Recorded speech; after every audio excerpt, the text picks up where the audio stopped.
Alors j'ai le plaisir d'accueillir maintenant Cynthia Palladino, qui vient de Marseille et qui va nous parler des ectopies parathyroïdiennes. Bonjour.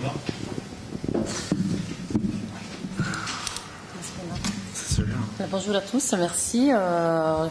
Pour moi, c'est un plaisir aujourd'hui d'être parmi vous et de vous présenter ces sujets qui, d'ailleurs, c'est ma passion en fait. Alors, je vais commencer par vous montrer une photo. C'est une photo intraopératoire dans laquelle vous voyez en fait de parathyroïde en position orthotopique. C'est bien évident, donc la parathyroïde supérieure, le nerf courant et la parathyroïde inférieure. Dans la plupart des cas, c'est ça l'anatomie en fait qu'on retrouve lors de l'aspiration des sites parathyroïdiens.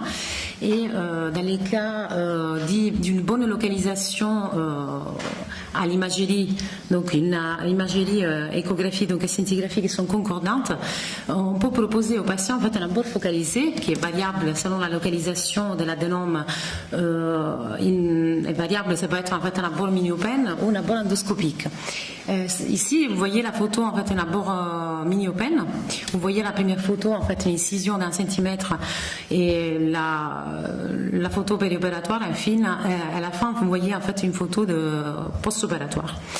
L'abord endoscopique est réservé pour les parathyroïdes supérieures qui sont en position très postérieure. Vous voyez en fait le trocar, les deux palpateurs sont mis en place en fait par deux petites incisions, en général millimétriques, et vous voyez de l'autre côté en fait des photos, notamment donc la magnification qui permet de mettre en évidence mieux le nerf courant, l'adénome à l'extrémité et une grosse adénome, vous voyez ici. Par contre, quand l'imagerie est discordante, on va passer en fait par une exploration cervicale bilatérale qui permettra d'identifier donc les 4 glandes parathyroïdes. Et dans ces cas, sera la macroscopie adaptée en fait à déterminer le caractère pathologique des glandes.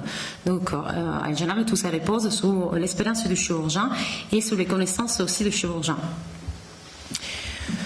Les ectopies posent sûrement des problèmes. L'incidence est des variables du 4 au 10%. Elles peuvent être congénitales et acquises.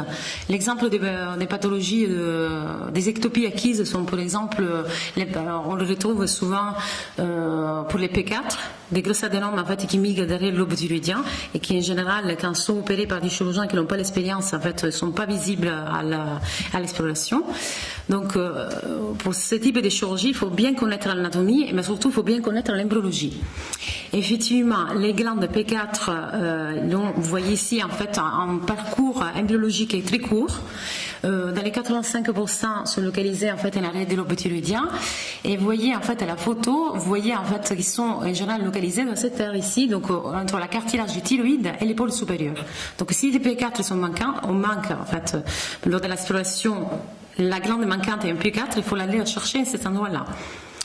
En ce qui concerne les P3, l'aire d'expression bien sûr est beaucoup plus vaste et va de l'angle des mâchoires effectivement jusqu'au péricarde.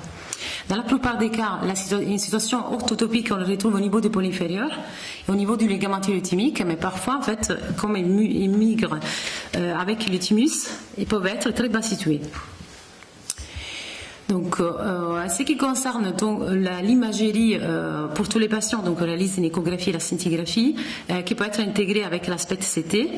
Un cas spécifique, on peut réaliser la TEP à la choline.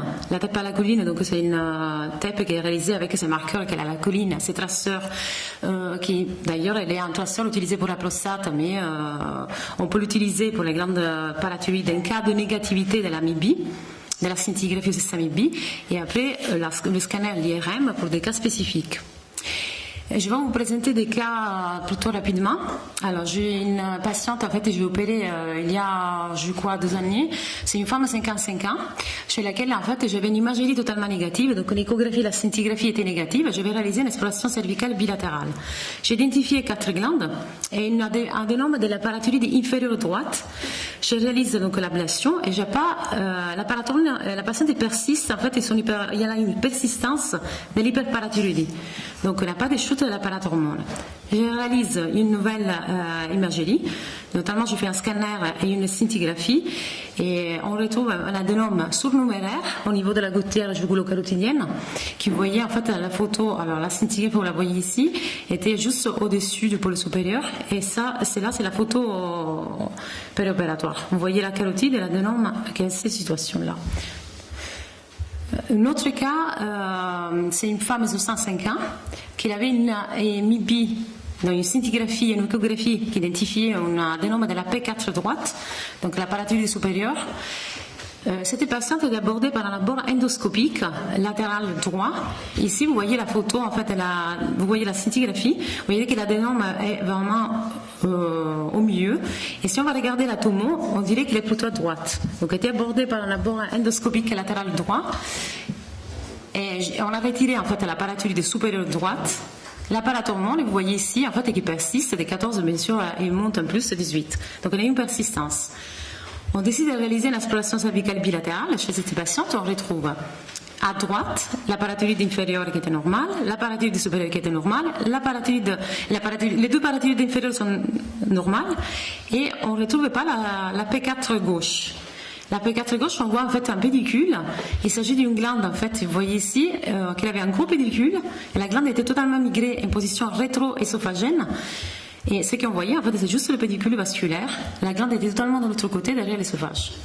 Donc, une incidence très rare. Après, les autres localisations intrathyroïdiennes, qui sont plutôt, c'est celles qu'on retrouve plus facilement.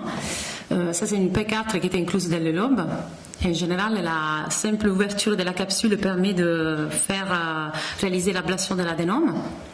En certains cas, comme dans le dernier, est nécessaire de réaliser en fait l'ablation d'un morceau de thyroïde pour reséquer l'adénome et pour éviter quand même de fragmenter aussi la glande et d'éviter en fait la parathyromatose.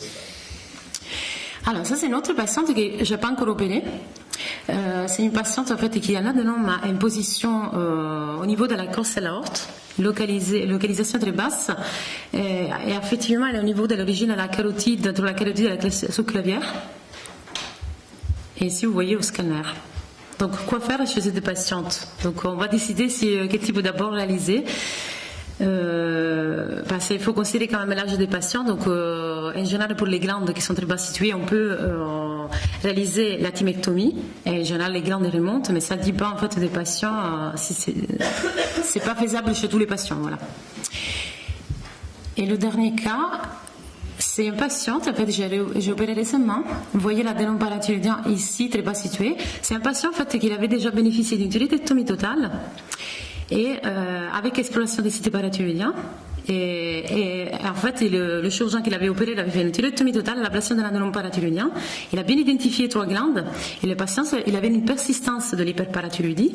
Il a été à nouveau réexploré. Ils ont retrouvé en fait cette glande en cette position, très bas située. Et le patient avait bénéficié, toujours chez un autre centre, par une thoracoscopie. Donc, on a été dressé après les 2 chirurgies. Il avait déjà une paralysie de la corde vocale gauche. Alors, cette patient, en fait, vous avez la tête à la colline qui montre bien l'adénome, il va vraiment très bas. Ce patient, en fait, j'ai repris la cervicotomie. Elle avait plein d'adhérence. L'adénome était très bas et donc on a pratiqué une manubriotomie. Et l'adénome, effectivement, était localisé à ce niveau, était vraiment en arrière, très bas situé, en arrière, en fait, du tronc veineux nominé, et avec des adhérences. Bien sûr, on n'avait pas de thymus. C'était impossible, en fait, disons, de réaliser l'ablation par une simple thymectomie. Donc, chez ces patients, disons que la voie d'abord pose des questions.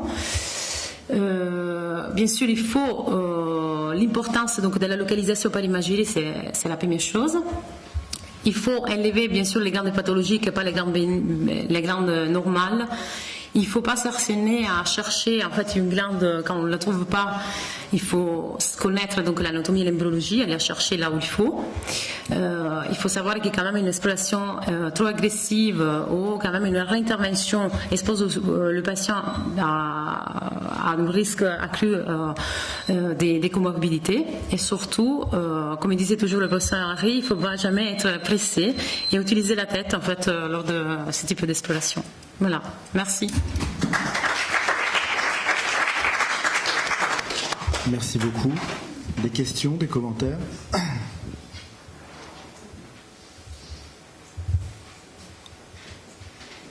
J'ai un commentaire sur la conclusion, je trouve très, très bonne. Je suis persuadé qu'au bout d'un certain temps d'exploration cervicale, on peut après passer 2 heures, 3 heures, 4 heures, 5 heures, on ne trouvera pas plus. Et je suis sûr que quand on a... Parce qu'il faut savoir ce que ça veut dire qu'une exploration cervicale. Soit on décide d'aller tout démonter, et si c'est un échec, ce sera une catastrophe pour la fois d'après. Soit on décide d'aller voir les sites habituels des parathyroïdes et certains signes ectopiques par rapport à ce qu'on a dans l'imagerie préopératoire. Et je pense que quand on a fait ça et qu'on n'a pas trouvé, c'est pas la peine de s'acharner. Je pense qu'il faut s'arrêter. Je sais pas ce que vous en pensez. Je pense exactement pareil. Je pense que si on peut-être refaire l'imagerie, parce que parfois même on retrouve les 3 glandes. Ça m'est arrivé effectivement avec un patient que j'ai refait l'imagerie après, et j'avais une localisation l'imagerie à distance aussi. L'imagerie totalement négative, et après en fait j'avais exploré. J'avais trouvé 3 glandes, c'est l'hyperplasie secondaire. J'avais trouvé 3 glandes et il me manquait la 4e. Et en fait, la 4e était intrathyroïdienne. L'échographie était considérée comme un nodule thyroïdien. Je vous remercie beaucoup de cette communication. Je vais vous poser une question par rapport au dosage de parathormones préopératoires. Est-ce que vous les utilisez? Dans les cas de double adénome notamment, des fois il y en a un qui est sécrétant, l'autre pas. Et ça peut aider quand même à poursuivre l'intervention.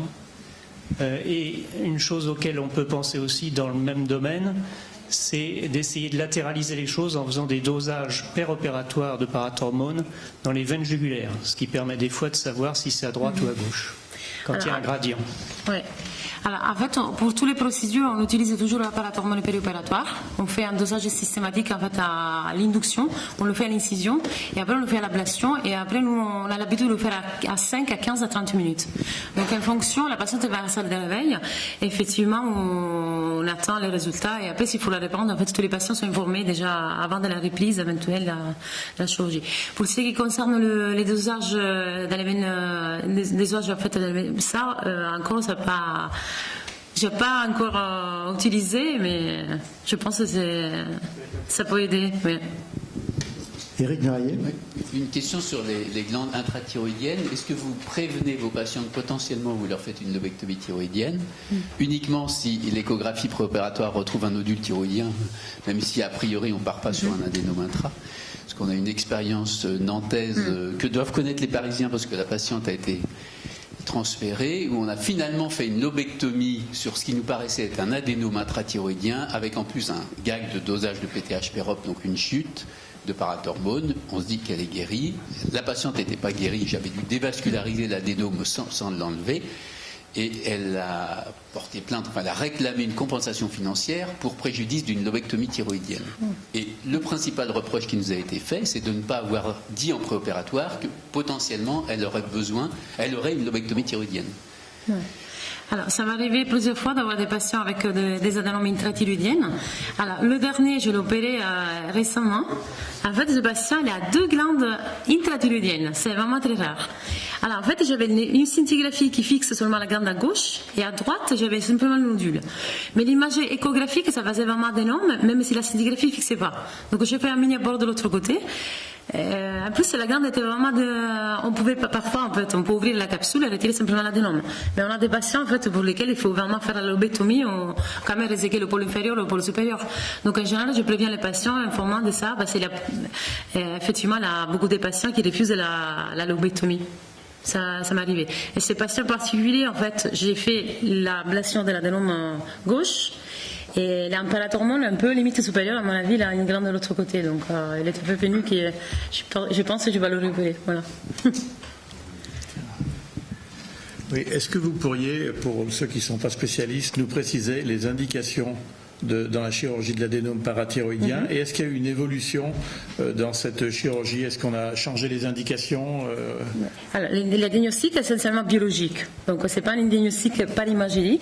Donc, repose normalement pour l'hyperparathyroïdie primaire, une hypercalcémie, une hyperparathormonémie, disons, un parathormone qui est inadapté à l'hypercalcémie, et une calciuline on le baissé, parce qu'il faudra bien sûr éviter les cas de maladie familiale. Et donc, si le diagnostic biologique est confirmé, à ce moment-là, on fait l'imagerie. Et l'imagerie, notamment, c'est la scintigraphie aux systèmes B et l'échographie. En général, si l'imagerie est concordante, on fait les mini-abords, qui sont en fait les abords mini-open ou les abords endoscopiques. Dans les cas où l'imagerie est discordante, on passe en fait pour l'exploration des 4 glandes par la technique classique, donc la cervicotomie. Est-ce qu'il n'y a pas des cas justement où le syndrome biologique est relativement modéré et où il y a des formes d'hypercalcémie modérée. Je pense que le professeur Miraillet il a beaucoup d'expérience sur ça. Il y a des formes en fait d'hypercalcémie, d'hyperparathyroïdie modérée. Et en fait, sur les patients opérés, les littératures sont décrites en fait à l'amélioration même, parce que ces patients sont suivis par les médecins généralistes. Et on le voit vraiment très rarement en consultation, sauf quand on a vraiment l'explosion de l'hyperpara. Et en général, on a vu que chez ces patients, en fait, une fois qu'ils sont opérés, il y a une amélioration vraiment des signes et des symptômes qu'il avait avant l'intervention. Donc ça, c'est plutôt ça. Je sais pas si je... Merci beaucoup. Merci à vous.